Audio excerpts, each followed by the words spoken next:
Ce mardi 1er juin 2021, Alterae organisait son premier webinar. Horizon 2025, comment atteindre 100% d'emballage recyclable ou réutilisable? Voici le replay de l'événement. Je suis Jeroen Schwilman, vous allez voir, je crois, hop, mon nom et mon prénom s'afficher. Ça s'écrit bizarrement et ça se prononce bizarrement parce que ça vient du plat pays, donc c'est la version néerlandaise de Jérôme. Et je suis moi-même responsable commercial de la société Alterae, dont on va parler un petit peu là pendant la présentation, mais qui est donc le metteur sur le marché, ou en tout cas la société qui met sur le marché un nouveau produit d'emballage et de calage, dont on parlera peut-être un petit peu plus ultérieurement. Donc, Anne-Laure Bichon, je suis la fondatrice et gérante de 2 bureaux d'études qui sont spécialisés dans la conception d'emballage circulaire. Donc, Profilpack à Montréal, au Québec, depuis 2013 et Albumine depuis 1 an environ à Chambéry. Donc, on a une mission commune, en fait, c'est d'aider les PME à continuer de grandir en toute confiance dans un monde de plus en plus contraint. Et pour cela, on leur apporte en fait une méthodologie et des outils pour construire avec eux leur plan d'action d'éco-conception de leur portefeuille de produits. Et ensuite, on ajoute nos ressources au leur pour accélérer la conduite de leur projet. Merci pour cette invitation. Donc, je suis moi-même manager RSE qualité corporate chez ADO. J'ai un passé de chimiste. J'ai travaillé également un certain nombre d'années chez Citeo, ex-Éco-emballage. Et donc, aujourd'hui, je suis en charge pour ADO de la mise en œuvre de la bonne application de notre politique packaging qui existe déjà depuis un certain nombre d'années. Et la bonne mise en œuvre implique non seulement de travailler au sein de notre entité mère, donc ADO, et également au niveau de ces business units qui sont répartis dans plusieurs pays du monde et donc auprès desquels on veille également à ce que les critères que nous avons définis sont bien mis en œuvre. Une présentation de l'approche de coopération qu'on souhaite vous présenter. C'est pour ça qu'on est 3 à présenter également ce webinaire, parce que c'est pas un hasard, c'est que c'est le fruit de quelques mois de commercialisation de notre produit qui nous a amené à travailler de cette façon-là. Et dans ce cadre-là, dans cette relation à 3 que l'on a initiée, il y aura le témoignage de Marion sur la situation actuelle et puis de l'intérieur, vécu de l'intérieur chez ADO. Et puis tout ça pour cette approche de coopération ou cette démarche que l'on souhaite initier ou qu'on a commencé à initier pour arriver à cette fameuse date de 2025 dont on parle beaucoup en ce moment, avec le fameux décret 3R qui est paru il y a quelques semaines, qui va nous amener à nous donner un objectif de temps pour entreprendre et initier cette. Donc on rentre là, on le disait, cette fameuse date dont on parle beaucoup de 2025 avec ce fameux décret 3R. Depuis 2019, on a la directive européenne 2019-904 qui instaure un cadre législatif pour inciter les entreprises à réduire l'incidence de certains plastiques sur l'environnement. Et donc l'ambition, c'est de supprimer d'ici 2040 les produits commercialisés dans des emballages en plastique dits à usage unique. On a aussi la loi française anti-gaspillage et économie circulaire qui est sortie en 2019, renforcée par le décret dit 3R d'avril 2021 qui va, lui, fixer des objectifs collectifs et chiffrés assez ambitieux. Donc, on a cette date de 2025 et 3 principaux objectifs qui sont de tendre vers 100% d'emballage plastique recyclable, de réduire de 20% les emballages plastiques à usage unique, dont la moitié en fait serait par des solutions d'emballage réemployables, et enfin de supprimer les emballages plastiques dits inutiles. Alors inutile, il y a une définition, donc c'est des emballages qui n'ont pas de fonction technique essentielle, comme une fonction de protection sanitaire, d'intégrité des produits, de transport ou de support d'information réglementaire. Point sémantique. Donc, d'une manière générale, on va avoir 4 possibilités de nouvelle vie pour les emballages. Donc, on a les emballages qui vont pouvoir être recyclés, donc qui vont intégrer une filière de traitement qui est existante au moment de leur commercialisation et dont les matériaux seront utilisés pour fabriquer des nouveaux objets. Donc, par exemple, c'est la bouteille en plastique, en PET, qui va être recyclée en fibre textile pour fabriquer à nouveau des vêtements. On a ensuite les emballages dits réutilisables. Donc, c'est des contenants qui seront réutilisés pour un usage différent. Donc, par exemple, c'est cette même bouteille que vous allez couper, remplir avec de l'eau pour faire un joli vase pour vos fleurs. Et il ne faut pas confondre avec les emballages réemployables. Donc, ce sont des contenants qui vont être réutilisables pour le même usage. Donc, ça veut dire que le contenant sera conçu pour s'intégrer dans une boucle logistique de collecte, de lavage et de remplissage pour durer un certain nombre de cycles. Donc, c'est ce que vous connaissez plus communément sous l'appellation de la consigne. Et enfin, on a la filière de compostage, donc qui est vraiment très énigmatique en France, où en fait le matériau va se décomposer en un temps relativement court et avec l'aide de micro-organismes dans des conditions particulières, sans effet néfaste pour l'environnement. Le constat, en fait, on l'a tous fait. Et l'objectif du webinaire, c'est pas de faire une tribune ni d'écologistes ou de politiques sur l'urgence écologique ou de revoir ou de repenser le modèle tel qu'il est aujourd'hui.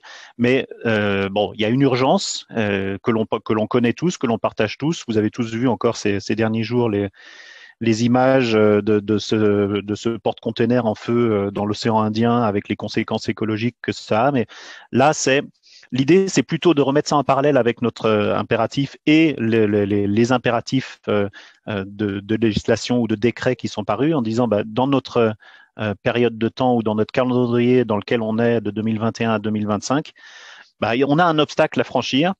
Et l'idée, c'est d'avoir une démarche qui soit initiée le plus tôt possible, d'attendre d'être au pied du mur. Et là, on va vous faire apparaître une graphisme, une illustration. On a fait appel au meilleur graphiste de la région Rhône-Alpes pour faire cette animation, pour montrer que si on est au pied du mur et on prend l'image de la poule, là c'est un coq, je crois, ou une poule, mais enfin qui va avoir du mal à franchir l'obstacle, forcément, si elle attend d'être au pied du mur. Et l'idée, c'est de se dire, mais ne soyons pas seuls à fournir cet effort, mais soyons plus nombreux et faisons ce travail de façon coopérative. On va utiliser ce mot à pas mal de reprises dans le webinaire de coopération entre nous, entre plusieurs parties, d'où le fait qu'on soit 3 à partager ce webinaire, comme je le disais tout à l'heure, pour travailler ensemble de façon coopérative pour répartir les efforts, c'est une chose, mais de réfléchir, de partager, de concevoir ensemble pour augmenter nos chances de franchir l'obstacle en partant d'un peu plus loin que si on attend 2022, 2023 ou 2024 pour être au pied du mur. ADO, c'est une holding de plus d'une trentaine d'enseignes. Donc, vous voyez, il y a une petite représentation en bas à droite de quelques-unes de ces enseignes qui sont pour le moins, je pense, connues. Donc, Leroy Merlin, Bricoman, Weldom, Zodio, mais aussi des marques, je dirais, un petit peu moins ancrées bricolage comme Alice Délices, mais aussi une implantation de plus en plus marquée sur la toile, avec une représentativité, par exemple, sur des coquelicots, voilà, de la vente en ligne. Donc, une marketplace, Leroy Merlin, bien sûr, qui se développe, mais aussi sur d'autres types d'enseignes.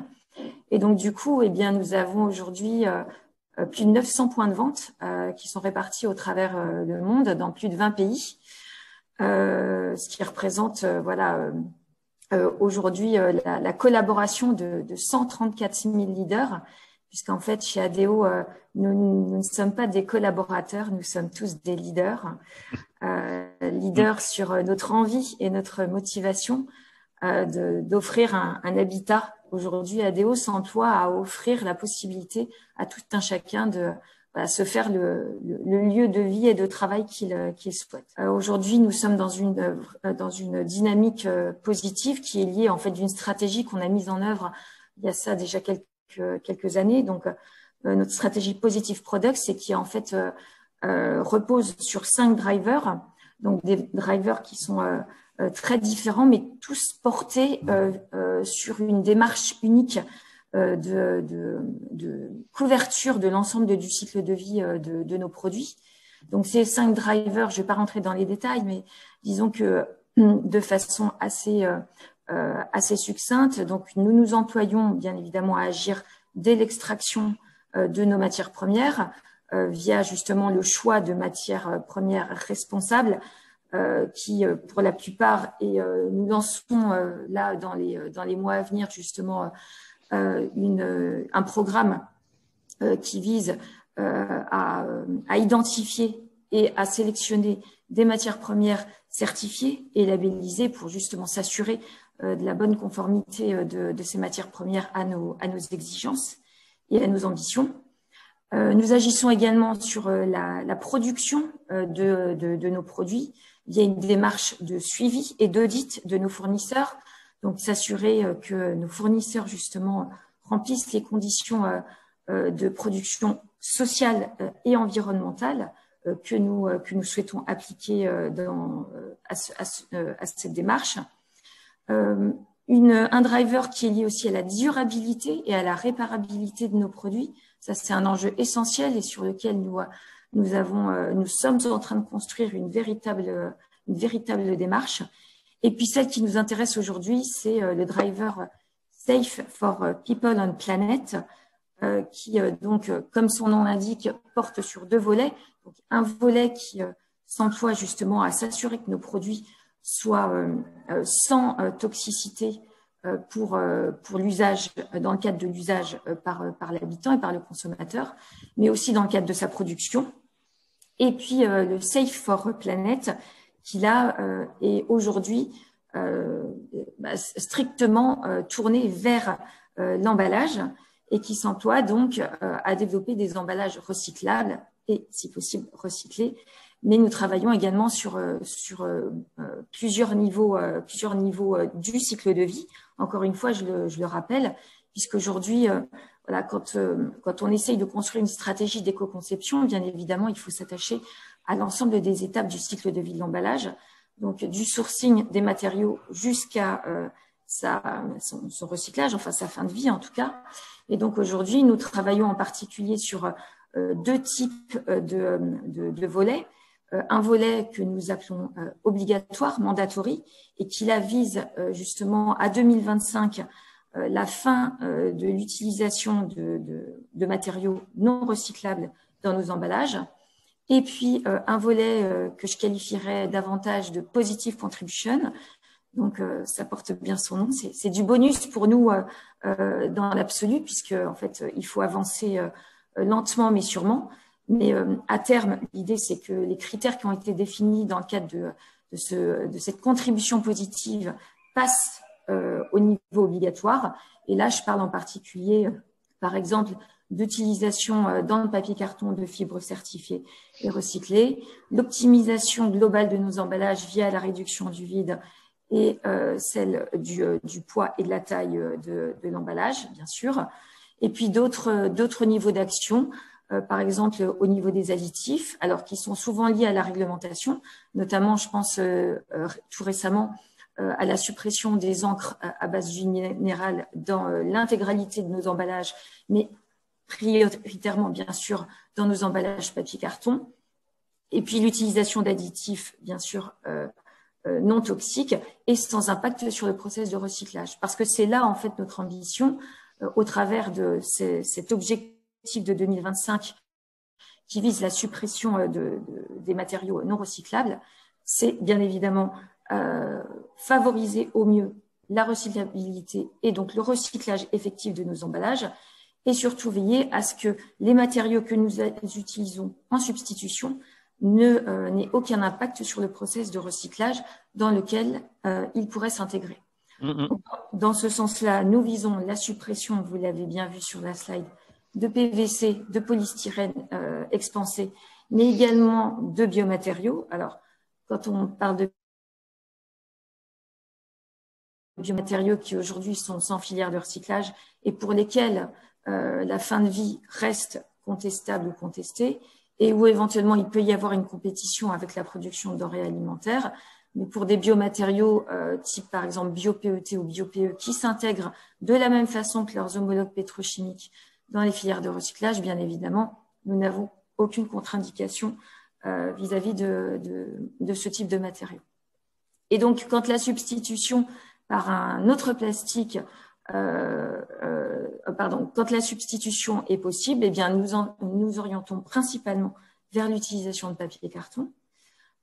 Et si ça n'est pas possible, parce que là, typiquement, dans une coque, pour paquer dans une coque plastique, voilà, le plastique, de par sa transparence et aussi souvent par sa résistance, offre des propriétés techniques et esthétiques et marketing. L'idée, c'est de montrer par ce graphisme que il y a la partie évidemment du coût de l'emballage. C'est une problématique que l'on connaît, à laquelle on est confronté, parce que quand on propose une solution alternative, la tendance est évidemment de comparer, et c'est pas évident de comparer des choses qui ne sont pas comparables quand on parle de mètres cubes par rapport à des mètres carrés, ou des poids par rapport à des mètres cubes, ou des volumes qui sont pas les mêmes, mais il y a le coût de l'emballage qui est à prendre en compte dans les discussions, évidemment. Mais l'idée de cette slide-là, c'est de dire aussi, mais sous la ligne de flottaison, il y a aussi d'autres éléments qui sont à prendre en compte, qui sont pas négligeables et qui sont vraiment dans la discussion que l'on souhaite initier à 3, si possible, ou quand on sent qu'il faut aller plus loin dans la discussion. Il y a ces autres éléments qui sont à prendre en compte, qui sont les frais qui sont de temps en temps cachés ou pas analysés par les services achats quand ils comparent une plaque ou une plaque de fibre moulée par rapport à une polystyrène. C'est de dire, mais bon, il y a aussi le volume de stockage, il y a aussi les coûts de manutention dans les stocks du fournisseur jusqu'au stock de matières premières ou au stock d'emballage. On a souhaité très rapidement vous partager comme ça quelques éléments ou 2 études sur lesquelles ces données-là, pour nous, ont été très révélatrices. On apprend aussi de nos démarches commerciales à valoriser ou à mettre en avant certains de ces aspects-là, outre l'aspect purement création, on va dire design de l'emballage. Il y a ces éléments-là dont il faut évidemment prendre en compte et qu'il faut partager avec nos interlocuteurs. Et si on n'a pas l'ensemble des intervenants autour de la table, on loupe forcément certaines choses, ou si on n'intègre pas l'ensemble de ces points-là, on peut passer à côté de la bonne solution. Dans les 2 slides ou la fenêtre que vous avez là, il y a 2 études distinctes, à droite et à gauche, 2 applications complètement différentes, une plutôt destinée à aller sur le marché et une qui est une utilisation vraiment plutôt interne de produits de calage. Mais dans les 2 cas, on a été amené à creuser beaucoup plus qu'on ne le pensait au début, ces aspects qui sont liés au volume, le volume de produits sur une palette, les volumes de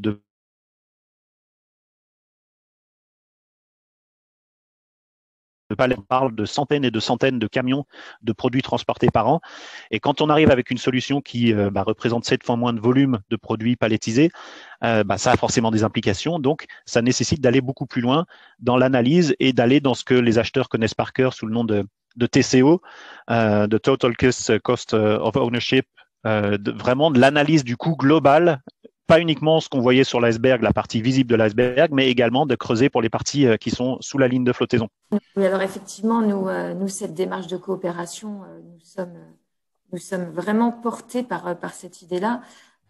Donc, c'est vrai que si on considère aujourd'hui la problématique du polystyrène expansé, puisque c'est en fait ça qui nous a rassemblés avec Alterae, vous l'avez compris, nous avons des ambitions assez fortes à horizon 2025. 2025, c'est demain. Et donc, du coup, nous avons un certain nombre de leviers et de blocages à lever qui sont liés de par les produits et les caractéristiques techniques de nos produits, leur poids. C'est vrai que nous mettons en marché des meubles de jardin, des portes de douche, donc des produits qui sont à la fois pondéreux et très souvent fragiles. Et donc, du coup, c'est vrai que pour ça, le polystyrène expansé présente des propriétés et des avantages techniques qui sont non négligeables et qui rendent, du coup, cette substitution très délicate.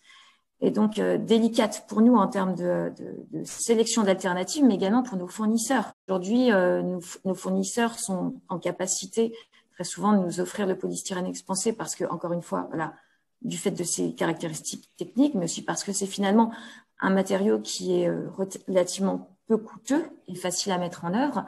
Donc là, l'enjeu, le challenge, c'est de mettre à disposition du metteur en marché, du fabricant, un matériau qui remplisse exactement les mêmes critères. Un critère de technicité, de protection, de résistance, et puis un critère de coût, puisque effectivement, c'est quand même aussi le fer de lance. Donc c'est là où notre relation a été engagée avec Géroen, puisque on a vraiment cette ambition d'accompagner nous les fournisseurs dans cette démarche de recherche d'alternatives. Et donc pour cela, nous avons mis à disposition des équipes internes. Nous avons une équipe d'ingénieurs packaging qui travaille en partenariat avec nos fournisseurs pour justement déjà les acculturer et les sensibiliser à notre démarche et à nos enjeux, à la stratégie que nous voulons mettre en place, et puis aussi dans cette recherche d'alternatives. Mais pour ça, nous avons besoin d'aide également, puisque nous sommes souvent à l'initiative de propositions, mais encore faut-il pouvoir les mettre en œuvre. Et pour cela, c'est vrai que la plus-value d'Alterae est importante à nos yeux. Et cette idée justement d'avancer main dans la main, nous ADO, fournisseurs et Alterae, sur justement cette thématique du papier carton, pour les applications que nous ciblons, eh bien, elle est primordiale pour nous. Alors effectivement, moi la première fois que Jeroen est venu me voir en me disant bon écoute, on a besoin d'un bureau d'études externalisé, mais aussi on veut te présenter auprès de nos prospects parce qu'on a une solution en fait d'emballage alternative, mais on va aussi te présenter comme étant voilà une agence d'éco-conception vraiment dans ce que tu fais pour te mettre en avant, pour avoir une démarche de réflexion de l'emballage qui est beaucoup plus globale. J'étais vraiment la première surprise parce qu'effectivement, normalement, ça se passe pas du tout comme ça en fait dans le secteur de l'emballage. Donc c'est un peu cloisonné. D'un côté, on a un peu les agences, de l'autre côté les fournisseurs, les clients, et on essaie il n'y a pas vraiment de collaboration transparente. Et ici, la collaboration est vraiment transparente, c'est-à-dire que notamment quand lors de la première réunion avec ADO, effectivement, voilà, je lui présentais effectivement mes services auprès d'ADO en toute transparence et leur expliquer effectivement la démarche, d'avoir une démarche beaucoup plus globale, d'avoir un diagnostic en fait qui peut se faire en amont chez leurs fournisseurs et leurs partenaires pour vraiment voilà, étudier vraiment tous les besoins liés aux besoins d'emballage, mais aussi toutes les contraintes, puisqu'on en parle très peu, mais il y a beaucoup de contraintes industrielles à mettre en place, en fait, des nouvelles solutions d'emballage, donc dans les usines, en termes de conditionnement, etc. Et d'avoir, en fait, ce pré-diagnostic qui est fait en amont. Voilà, c'était vraiment une démarche atypique et voilà, on travaille comme ça, en fait, depuis plusieurs mois et ça fonctionne très bien. Donc, je peux juste encourager cette démarche, qu'il y ait certaines autres entreprises qui puissent utiliser ce type de démarche ensemble. Je pense que actuellement on est contraint donc par des réglementations. On est en 2021. En général, les projets d'emballage, ça met à peu près 2-3 ans à se mettre en place. On a beaucoup de choses à faire. Je pense qu'il faut s'allier tous ensemble, se coopérer tous ensemble pour arriver justement à atteindre ces objectifs. Merci à Anne-Laure et à Marion de vos participations, de vos témoignages et puis de ce qu'on a commencé à initier ensemble sur des études en cours. Et puis j'espère que ça continuera dans le futur sur d'autres opportunités. Merci beaucoup. L'équipe d'Alterae souhaitait vous remercier d'avoir répondu présent au webinaire.